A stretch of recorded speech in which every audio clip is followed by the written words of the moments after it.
Aujourd'hui, nous allons faire une leçon qui s'appelle « Je sais rédiger de courts textes de genres différents en m'appuyant sur des modèles ». Et je vais commencer par écrire un poème. Voici ce que l'on appelle une strophe. Ça correspond à un paragraphe un peu en poésie. Et ici, c'est une strophe qui a été écrite par Victor Hugo et qui s'appelle donc « Demain dès l'aube ». Je vais la lire. « Demain, dès l'aube, à l'heure où blanchit la campagne, je partirai. Vois-tu, je sais que tu m'attends. J'irai par la forêt, j'irai par la montagne. Je ne puis demeurer loin de toi plus longtemps. » Je vois alors que si on me demande d'écrire un poème, eh bien je dois respecter la mise en page. Si j'ai un modèle où justement c'est une strophe de 4 vers, puisqu'une ligne on appelle ça un vers comme ça, là j'en ai 4, et qu'on te demande toi d'écrire 2 strophes de 4 vers, c'est-à-dire 2 paragraphes de 4 lignes, eh bien il faut garder le même modèle. Je me rends bien compte aussi que dans un poème comme celui-là, il y a des rimes. Campagne rime avec montagne. Matin rime avec longtemps. Donc si jamais tu as ce texte-là pour modèle, eh bien il faut que toi aussi, tu fasses des rimes à la fin.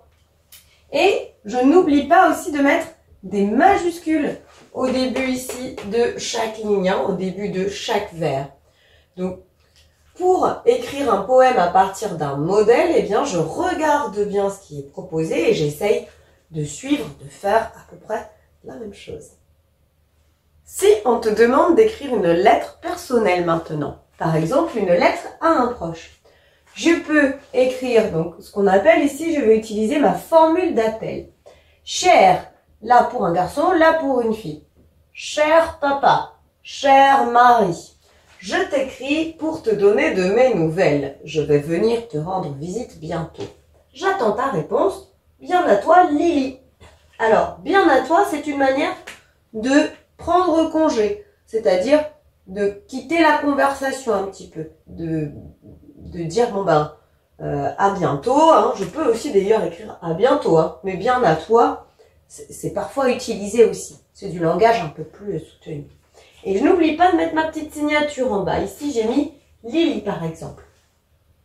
Quand on écrit une lettre personnelle, on dit tu à la personne à qui l'on parle et on dit je pour s'exprimer soi-même. Voyons maintenant comment écrire une scénette. Une scénette, c'est une scène de théâtre. J'ai mis ici 2 répliques, c'est-à-dire 2 personnages qui vont prendre la parole au théâtre.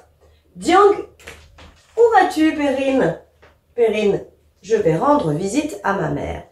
Si on te demande d'écrire une scénette, on se rend bien compte que le nom des personnages ici est en majuscule et qu'avant de faire parler le personnage, je mets un tiret. Je n'ai pas besoin de mettre de guillemets. Pour terminer, voyons comment écrire un court récit. Au départ, il y a ce qu'on appelle la situation initiale. C'est comment ça se passe au début. On peut présenter les personnages un petit peu, dire où ça se passe. Et alors, il y a quelque chose qui vient se perturber tout ça, c'est-à-dire il y a un élément qui va amener à un changement. Et alors, il y aura des péripéties, des actions. Et enfin, eh bien, l'élément perturbateur qu'il y avait là, il est résolu ici. C'est-à-dire qu'on a réussi. S'il y a un dragon qui vient, et ben là, on a battu le dragon. Si, à un moment donné, il y a un personnage méchant qui arrive, et ben ici, j'ai battu le personnage méchant. Et la situation finale, c'est une nouvelle situation qui a changé par rapport au début. Ça, c'est si on te demande d'écrire une petite histoire, par exemple. Mais on peut aussi te demander d'écrire une recette de cuisine. Dans ce cas, il faut suivre le modèle et on utilise des verbes, eh bien, parfois à l'infinitif. Il faut ajouter du sucre. Il faut mettre de l'eau, du lait, par exemple. À toi de jouer maintenant. Pour voir si tu as bien compris, je te propose un petit vrai ou faux. Si je dois écrire un texte, je regarde bien le modèle. C'est vrai ou faux? C'est vrai, bien sûr. Je regarde bien le modèle que l'on a vu en classe et je m'inspire de ce modèle pour pouvoir écrire mon propre texte. Dans une lettre pour un ami proche, je dois dire « vous » à mon ami. C'est vrai ou c'est faux?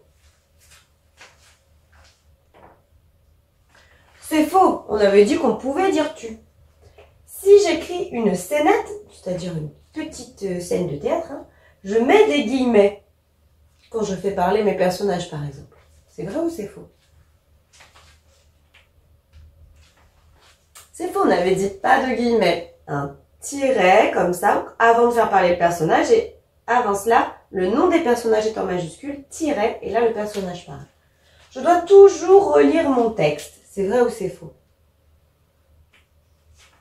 C'est vrai, et c'est le cas à chaque fois que l'on écrit quelque chose, on se relit, on regarde l'orthographe, on regarde la grammaire, on regarde les conjugaisons, on regarde si on a bien mis la ponctuation, si on a bien mis les majuscules, et ça on le fait toute la vie.